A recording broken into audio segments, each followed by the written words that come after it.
Good afternoon friends, to the point with Abhishek Mishra YouTube channel में आप सभी का हार्दिक अभिनंदन करता हूं।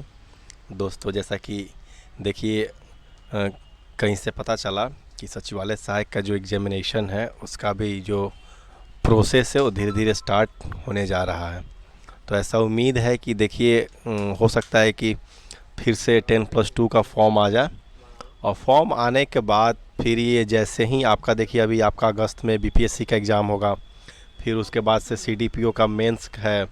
मेंस के बाद कंटिन्यू उस समय टाइम खाली है बिल्कुल बिहार के एग्जामिनेशन के लिए, चूँकि अभी कोई दरोगा का भी एग्ज़ाम होने वाला है नहीं।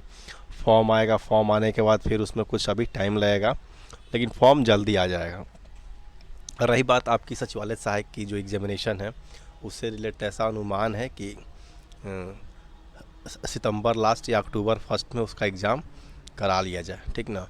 और होने के बाद देखिए उसमें जो रिज़ल्ट है, रिज़ल्ट पे यदि हम लोग बात करें तो जिसका भी मैथ रीजनिंग में एक्यूरेसी ज़्यादा है, सबसे ज़्यादा बेस्ट है। और देखिए अब कहीं ये ज़रूरी नहीं है कि आप कहीं जाके तैयारी ही करें। मैथमेटिक्स के लिए बहुत लोग का क्वेरी था, तो देखिए मैथमेटिक्स के लिए यूट्यूब पे बहुत सारा है, टीचर्स अवेलेबल हैं जो प्रैक्टिस सेट जिनका चल रहा है।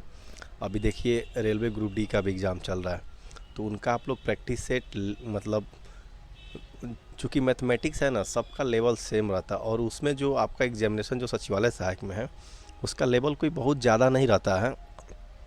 आप समझिए जनरल अर्थमेटिक रहता है। एलडीसी का जो मैथमेटिक्स है ना, उससे आसान ही रहता है। तो आप किसी भी टीचर का कर सकते हैं। अभी तो एक मैं देखा मैथ मस्ती करके कोई है, मैथ मस्ती, ये उनका भी जो मैथमेटिक्स है ठीक चल रहा है, आप वहाँ भी प्रैक्टिस कर सकते हैं, बेटर है। और मैथ के लिए बेस्ट है। और रीजनिंग क्या है, रीजनिंग जितना प्रैक्टिस कीजिएगा, आपका रीजनिंग बिना कहीं पढ़े आपका ऐसे ही ठीक हो जाएगा। मैथ का भी प्रैक्टिस कीजिए, और देखिए ज़्यादा से ज़्यादा प्रैक्टिस कीजिए। इस एग्ज़ाम में जितना एक्यूरेसी रहेगा, आपका रिजल्ट होने की संभावनाएं उतना ज़्यादा होगा। और प्रैक्टिस सेट वही है कि देखिए प्रैक्टिस सेट बनाने का मतलब यह हुआ कि आप बाज़ार में जितना भी प्रैक्टिस सेट है, सभी प्रैक्टिस सेट का सॉल्व करें। जैसे देखिए अभी हम ड्यूटी में थे, ड्यूटी में हमारा भी एग्ज़ाम है, तो एक सेट बैठे बैठे एडिटोरिया का था, बना लिए, ठीक ना। ऐसे ही चूँकि टाइम देखिए, कभी अब आपको जॉब में आने के बाद पढ़ने का कोई पार्टिकुलर टाइम नहीं मिलेगा, जहाँ टाइम है आपको वहीं निकाल के पढ़ना पड़ेगा। तो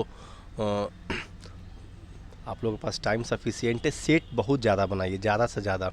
अब बहुत लोग पूछता है किस पब्लिकेशन का सेट बनाए, जो पब्लिकेशन मिल जाए वही पब्लिकेशन का सेट बनाइए। और एग्जामिनेशन के पहले यह देखिए कि क्या कोई पब्लिकेशन भी बच गया है क्या सेट बनाने के लिए। यदि उस समय आपको कोई पब्लिकेशन नहीं बचा होगा, तो ये मेरा चैलेंज है कि आपका मैथ रीजनिंग का एक्यूरेसी बहुत अच्छा हो गया होगा, और जीएस पे भी आपको बहुत अच्छा से लगभग जो एक चलेबल क्वेश्चंस होते हैं उस पर आपको कमांड हो गया होगा। और ये बेस्ट है, बेस्ट वे है, क्योंकि देखिए इसमें मैथ रीजनिंग का स्कोप बहुत अच्छा है। मैथ रीजनिंग का क्वेश्चन ज़्यादा रहता है, और जितना मैथ रीजनिंग सही हो जाएगा, आपकी सिलेक्शन की संभावनाएं बहुत ज़्यादा है। बहुत ऐसे भी स्टूडेंट हैं जो कि मैथ रीजनिंग में 80 में 75 बना लेते हैं, 75 74, तो उनका संभावना मतलब समझिए कि बहुत ही ज़्यादा है। तो इस टाइप से आपका भी हो सकता है, कोई बहुत बड़ा बात नहीं है, बस प्रैक्टिस कीजिए ज़्यादा से ज़्यादा। जो भी प्लेटफॉर्म वगैरह का जो भी आपका मार्केट में बुक आ रहा है, वो सबको बना लीजिए एकदम एक line by line. Per day एक सेट तो बनाइए ही, पर डे, चाहे एग्ज़ाम रहे या ना रहे। ये मायने नहीं रखता है कि एग्ज़ाम नहीं है तो नहीं बनाएंगे, एग्ज़ाम नहीं भी है तो आप बनाइए। जैसे डेट आ जाएगा उसके बाद से फिर तो अपना आपको करना ही पड़ेगा, बाई हुक और बाई कुक, देयर इज़ नो ऑप्शन। यही था फ्रेंड्स। और रही बात बुक लिस्ट के लिए, ठीक ना, तो बुक लिस्ट में आपका वही है जो पहले से भी मैं बहुत बार कहते आया हूँ। बेसिक कंसेप्ट आपके पास है तो ठीक है, लुसेंट स्पीडी, क्राउन, ठीक ना।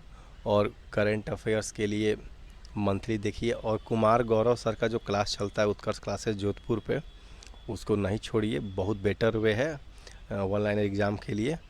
और इतना ही सफिशिएंट है, इससे ज़्यादा नहीं कीजिए। नौकरी लेना है तो इतना कीजिए, ज्ञान लेना है तो आप कुछ भी पढ़ सकते हैं, कोई दिक्कत नहीं है। बाद बाकी जिसका एज लास्ट हो रहा है धीरे धीरे, वो सचिवालय उनके लिए रामबाण है, इसमें कहीं मिस ना हो, ठीक ना। थैंक यू फ्रेंड्स, बाय, फिर मिलते हैं नेक्स्ट वीडियो में।